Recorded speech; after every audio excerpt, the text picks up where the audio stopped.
गेल्या 2 महिन्यांपासून सावंतवाडी तालुक्यात फिरणाऱ्या ओमकार हत्तीला दांड्याने मारहाण करून हाकलून दिल्याचा किळसवाणा प्रकार समोर आलाय। याबाबतचा व्हिडिओ सोशल मीडियावर सध्या तुफान व्हायरल होतोय। त्यामुळे नागरिकांमधून तीव्र संताप व्यक्त केला जातोय। पाहूया।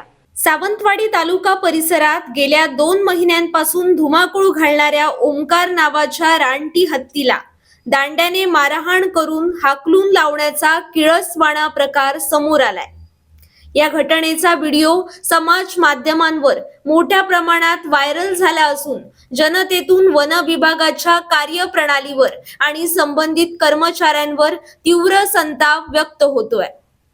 विशेष म्हणजे दांड्याने मारहाण करणाऱ्याकडे शासकीय दंडुका असून त्या व्हिडिओत वन विभागाच्या डोळ्यादेखत हा प्रकार सुरू आहे। त्यामुळे हा दांडा मारणाऱ्याचं नाव पुढे येणं गरजेचं आहे।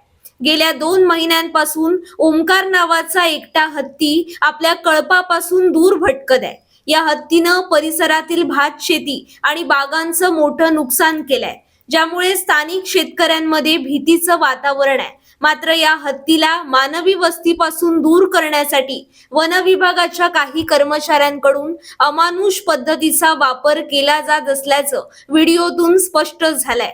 व्हायरल झालेल्या व्हिडिओमध्ये ओमकार हत्तीला दांड्याने मारून हाकललं जात असल्याचं दिसतंय। एका रानटी प्राण्यासोबत अशा प्रकारे क्रूरपणे वागणं अत्यंत निंदनीय असून वन्यजीव संरक्षण कायद्याचं उल्लंघन असल्याचं बोललं जात आहे। हा व्हिडिओ पाहिल्यानंतर नागरिकांमधून प्रचंड नाराजी व्यक्त होते। या अमानुष घटनेबद्दल वन विभागानं अद्याप कोणतीही अधिकृत प्रतिक्रिया दिलेली नाही। मात्र जनतेच्या तीव्र मागणीमुळे आणि व्हिडिओच्या पुराव्यामुळे या घटनेची तातडीनं चौकशी करून दोषींवर कठोर कारवाई करण्याची शक्यता वर्तवण्यात येते।